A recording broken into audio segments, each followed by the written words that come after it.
মদনমোহন বাড়ি থেকে শুক্লা অষ্টমী তিথিতে কোচবিহারের রাজ ঐতিহ্য 500 বছরের পুরনো বড়দেবের পুজোর শক্তিদণ্ড অর্থাৎ ময়নাকাঠ পৌঁছলো দেবী বাড়িতে। আজ থেকে শুরু করে নবমী পর্যন্ত চলবে পুজো, এমনটাই জানাচ্ছেন রাজপুরোহিত দীনেন্দ্রনাথ ভট্টাচার্য। বুধবার ময়নাকাঠ স্নান করিয়ে তা প্রতিষ্ঠিত করা হলো দেবী বাড়িতে। এরপর 3 দিন শক্তিদণ্ড সেখানে হাওয়া খাবে। এরপর প্রভাত চিত্রকরের হাত ধরে শুরু হবে প্রতিমা নির্মাণের কাজ। প্রতিদিনই চলবে পুজো। কোচবিহার মহারাজা স্বপ্নাদেশে ময়নাকাঠের মাধ্যমে শক্তিদণ্ড নির্মাণের নির্দেশ পান।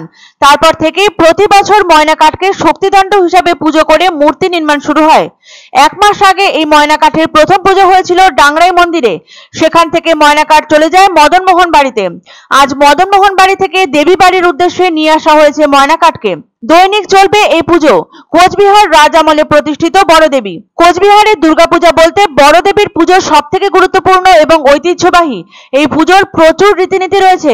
তার মধ্যে প্রথম ও প্রধান রীতি হলো শক্তি কাঠের পুজো। শক্তি অর্থাৎ মেরুদণ্ড। বিশেষ প্রজাতির কাঠ থেকে এই মেরুদণ্ড নির্মাণ করা হয় বড়দেবীর। মঞ্চের মাধ্যমে এই কাঠের শক্তি স্থাপন করেন রাজপুরোহিত দীনেন্দ্রনাথ ভট্টাচার্য। 2 ঘন্টারও বেশি সময় ধরে পুজো হয়। ফল ফুল দিয়ে শক্তিদণ্ডকে বোধন করা হয়। স্নান করিয়ে নতুন বস্ত্র পরানো হয়। এই শক্তিদণ্ড ডাংরাই মন্দির থেকে নিয়ে যাওয়া হয় মদনমোহন মন্দিরে। সেখানে 1 মাস যাবত পুজো হয়। 1 মাস পুজোর পর এই কাঠ চলে যায় মায়ের মেরুদণ্ড হিসেবে স্থাপিত হতে। এই কাঠের উপরই ভিত্তি করে গোটা প্রতিমা তৈরি হয়। বড়দেবীর মূর্তি কোচবিহারের ঐতিহ্য তথা রাজ গৌরবের প্রতীক। মদনমোহন বাড়ি থেকে এই শক্তিদণ্ড চলে যায় বড়দেবী মন্দিরে। সেখানে নির্মাণ হয় বড়দেবীর। শ্রাবণের শুক্লা অষ্টমী তিথিতে ময়নাকাঠের পুজো হয়। এই পুজোকে বলা হয় যুগচ্ছেদন। কৃষ্ণ অষ্টমীতে দেবী বাড়িতে পুজো শুরু হয় বড়দেবীর। রাধাষ্টমী তিথিতে বড়দেবীর মন্দিরে যাবে ময়নাকাঠ এবং সেখানেই মূর্তি নির্মাণ শুরু হবে।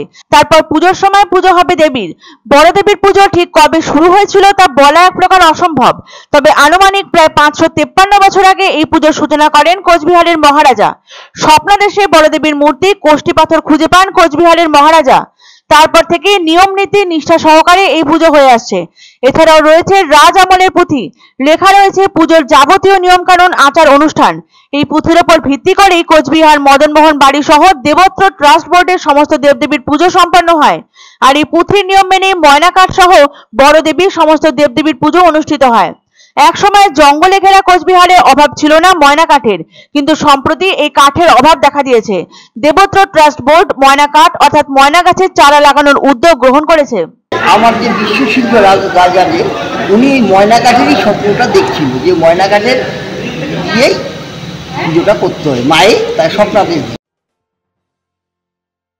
শুভ সংবাদ ভারত বিখ্যাত জ্যোতিষ হৃদয়ানন্দ শাস্ত্রী এবং জয়িতা শাস্ত্রী আগামী 11 সেপ্টেম্বর বুধবার এবং 12 সেপ্টেম্বর বৃহস্পতিবার জলপাইগুড়িতে যৌথভাবে ভাগ্য বিচার করতে আসছেন। সান হোটেল ডিলা প্রীতম কদমতলা জলপাইগুড়ি। বুকিং এর জন্য ফোন করুন 8240020078 এবং 9830667887 নম্বরে।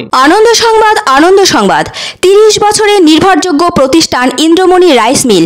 আমাদের কয়েকটি জনপ্রিয় ব্র্যান্ড হলো তাজ, বরলি, খুশি ইত্যাদি। আমাদের factory outlet CG trading company, Dinbazar, axis ব্যাংকের পাশে জলপাইগুড়ি। এখানে সুলভ মূল্যে গুণগত মানের সব ধরনের চাল পাওয়া যায়। Phone number 9547029475। এক অন্য অনুভূতির স্পর্শ পাওয়া যায় রয়কো ব্র্যান্ডের গেঞ্জি ও জাঙ্গিয়ায়। তাই ছোট বড় সবার পছন্দ রয়কো গেঞ্জি ও জাঙ্গিয়া। প্রস্তুতকারক জয়মনি হোশিয়ারি, কলকাতা।